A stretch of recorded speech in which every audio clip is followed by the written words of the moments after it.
Walking is often called the perfect exercise. It's low impact, simple, and accessible. For many seniors, a daily walk is a beloved routine, whether it's after breakfast or during a peaceful afternoon. But when temperatures rise, that safe routine can quietly become dangerous. As we age, our thirst response weakens. We often don't feel thirsty until we're already dehydrated. Add in blood pressure medications, diuretics, or conditions like diabetes, and your body's ability to hold onto fluid is even more compromised. Now picture this. You go for a walk on a warm morning. You sweat a little, but don't think much of it. You don't drink water before or after. Later that night, or the next morning, something feels off. This is how stroke can strike in silence. When your body is low on fluids, your blood thickens. Circulation slows. That thickened blood, especially in older arteries already narrowed by age, creates ideal conditions for clot formation. Harold Dunn, 84, followed the same routine every day, a walk after lunch. But during a July heat wave, he refused to change it. He collapsed the next morning. The cause? Dehydration and hemoconcentration. His blood had thickened overnight, so please hydrate before and after activity. Add a pinch of salt or sip coconut water to maintain electrolytes. Avoid walking during peak heat, because even a gentle walk can become dangerous if your brain runs dry. Lifting things is part of everyday life. A laundry basket, a grocery bag, a box from the garage. For many older adults, continuing to lift these items feels like a symbol of independence, proof that they're still strong. But here's what most people don't realize. It's not the weight that's dangerous. It's how your body reacts inside. When you strain, especially if you hold your breath, you trigger something called the Valsalva maneuver. It causes a sudden spike in blood pressure. Pressure builds in your chest, your brain, and your arteries, all within seconds. If your blood vessels are already stiff, narrowed, or fragile, that surge can dislodge plaque, tear delicate walls, or trigger a clot to move. In the stroke that follows, it's often sudden, no warning. George Pickett, 82, was helping unload groceries. Just a box of canned goods, nothing extreme. He held his breath, lifted, and collapsed. In the ER, he couldn't move his right side or speak clearly. The stroke had been caused by a clot from his carotid artery, likely dislodged during the lift. So if you find yourself straining, stop. Exhale as you lift. Use smaller loads. Ask for help. And remember, using a cart doesn't make you weak. It makes you wise. Your strength isn't measured by what you can carry. It's measured by how well you protect your brain. Now that you've seen how everyday movements, things you've done for decades, can quietly put your brain at risk, I want you to hear this clearly. It's not the movement that's dangerous. It's uninformed movement. Your body has changed. Your brain has new needs. Your vessels no longer bounce back like they did at 40 or 50.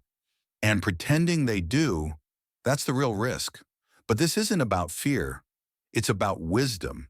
It's about respecting where your body is now and moving in ways that keep you safe, strong, and sharp.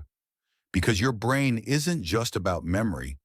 It's your connection to speech, to balance, to the people you love. Protecting it means protecting your independence. So don't stop moving, but start moving smarter. Pause before standing. Breathe through every lift. Hydrate often. Warm up before stretching. And skip any pose, twist, or tilt that your body doesn't agree with. You've earned the right to move with care because your brain is listening and depending on you more than ever. Now I want to hear from you. What part of today's message surprised you the most? Was there a movement you realized you've been doing for years without knowing it could put your brain at risk? And more importantly, what will you do differently starting tomorrow?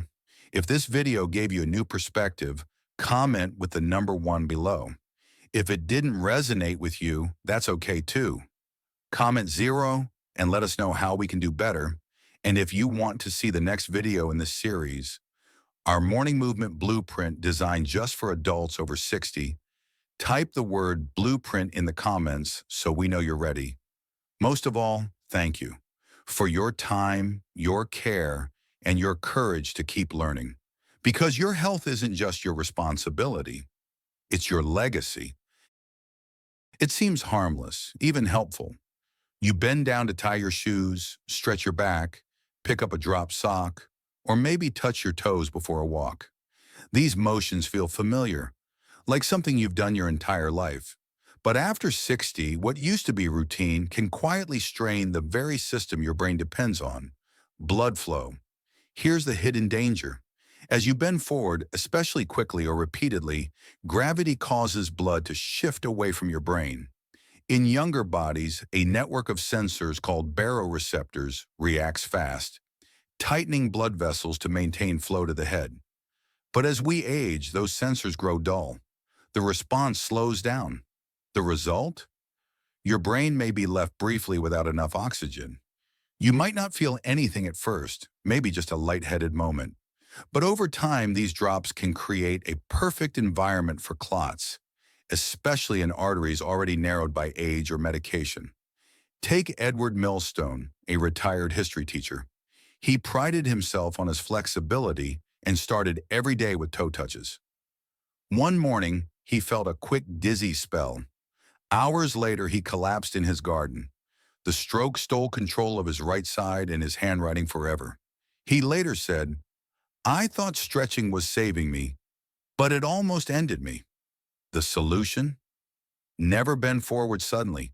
If you must, do it slowly and from a seated position when possible. Always breathe through the movement. And if you feel dizzy, stop. That moment of discomfort may be your brain asking for help. Yoga has long been praised for its benefits: stretching, calming, connecting breath to movement.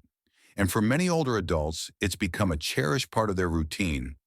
But not all yoga poses are created equal, especially after 60. The danger lies in what's called inverted poses.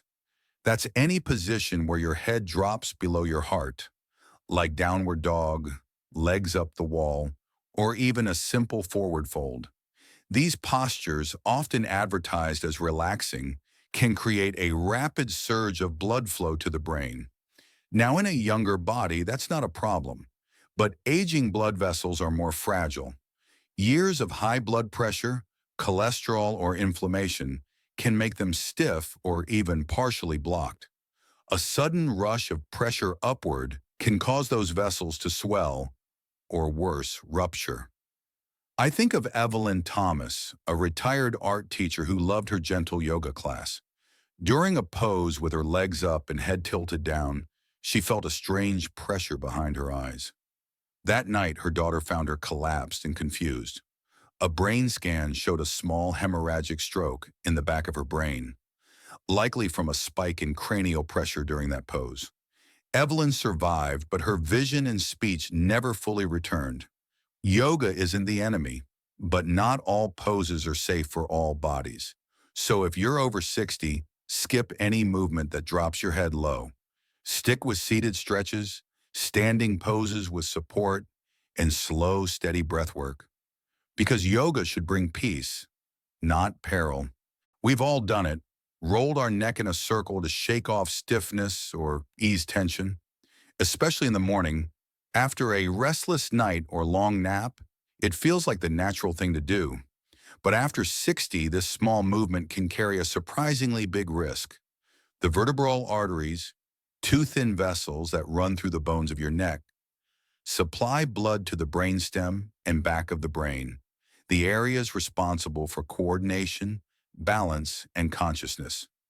These arteries were never designed to be stretched or twisted. Yet every time you roll your neck in a full circle, especially with force, you're tugging on those delicate vessels.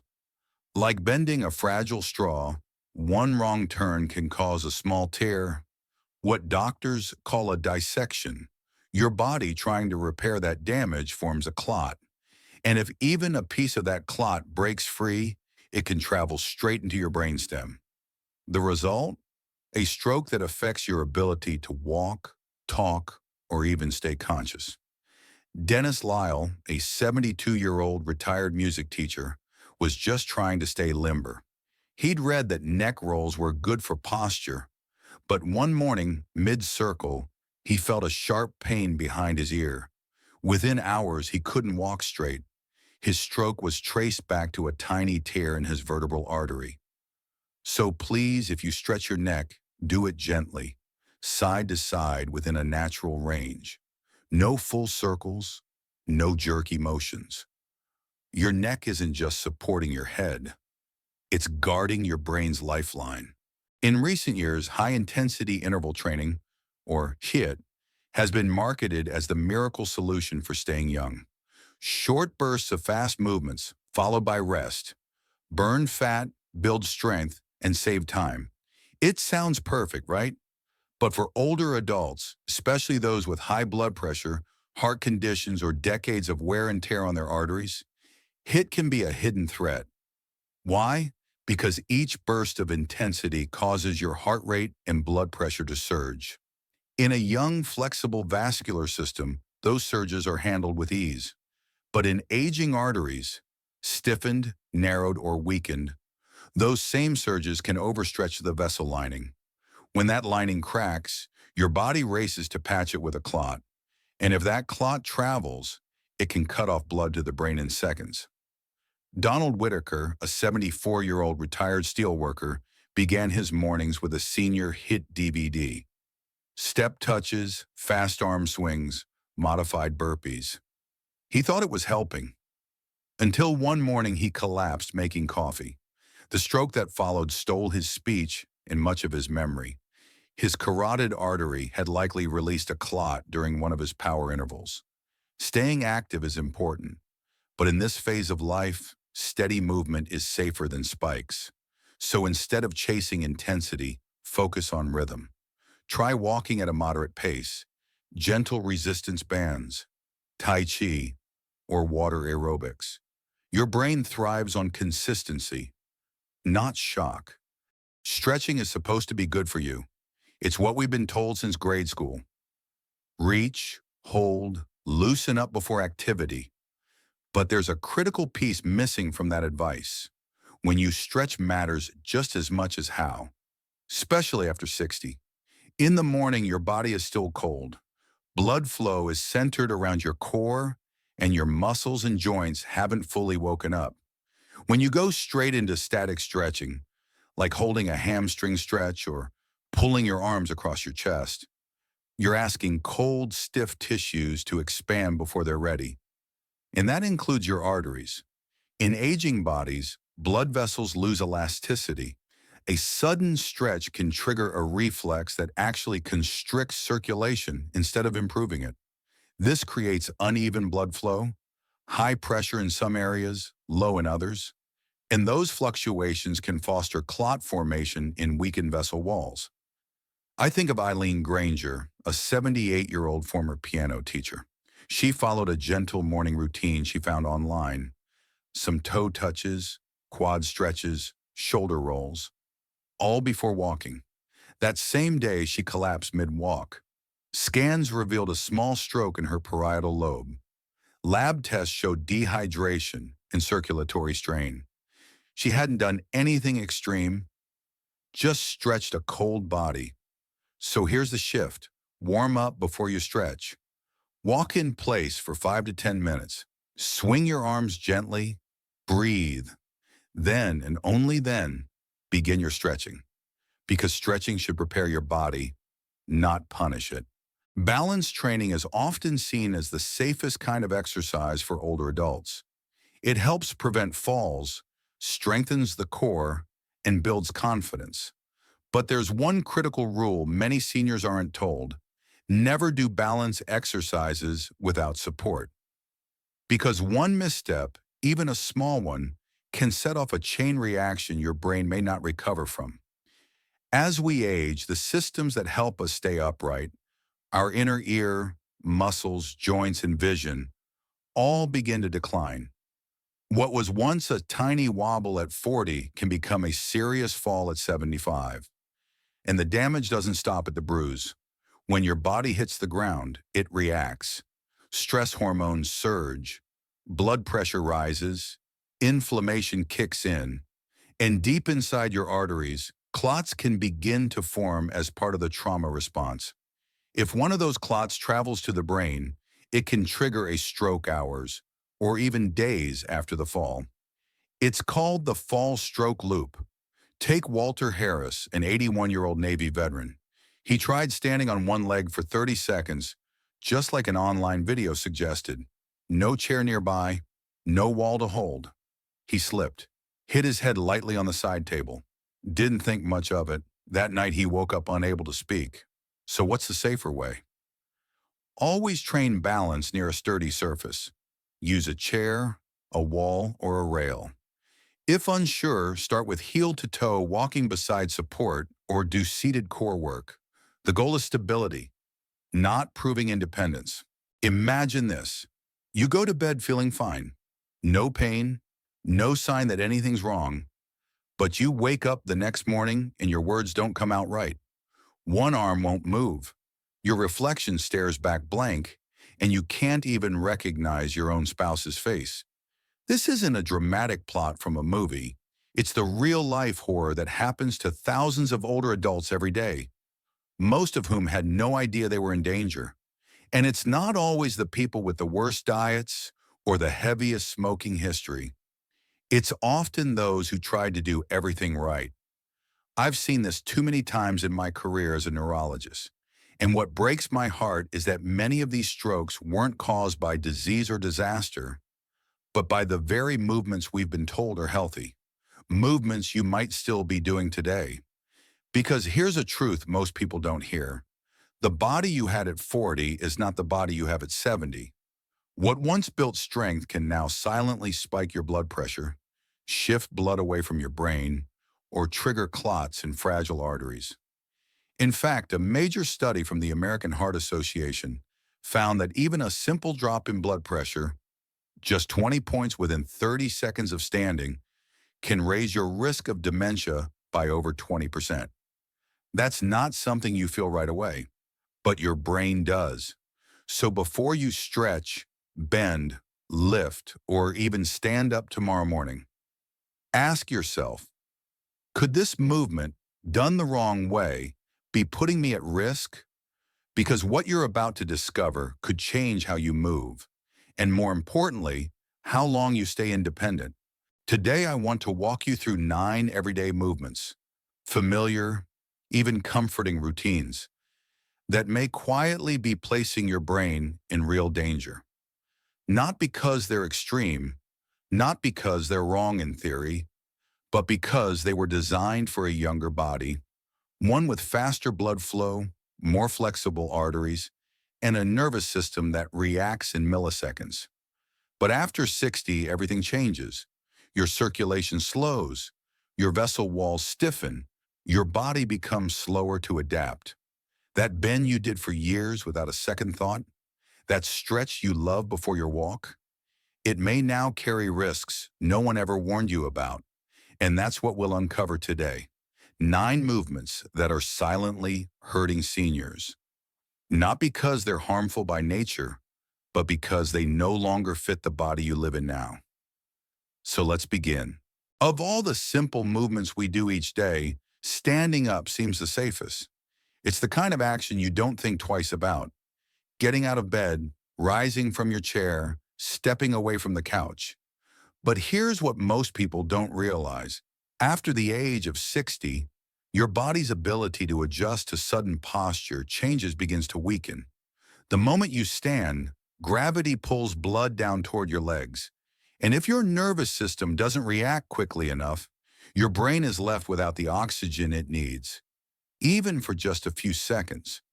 You might feel a little dizzy or off balance, but inside a storm could be forming. A major study from the ERIC project, tracking people over 26 years, found that those whose blood pressure dropped just 20 points within 30 seconds of standing had a 22% higher risk of dementia. Think about that. One simple action your body once handled automatically may now quietly starve your brain. I think about Carol Jensen, a retired school principal who was proud of staying active. Her therapist had her doing sit-to-stand exercises each morning, but one day she stood too fast, felt strange, and collapsed before reaching the counter. The stroke left her with slurred speech and memory loss. Carol didn't smoke. She wasn't overweight. She simply stood up the way she always had. Only her body wasn't the same. So what can you do? Always rise with support. Use your arms if needed. Pause before walking. Breathe. Let your brain catch up. Because in this stage of life, rushing may take more than just your balance. It could cost you your future.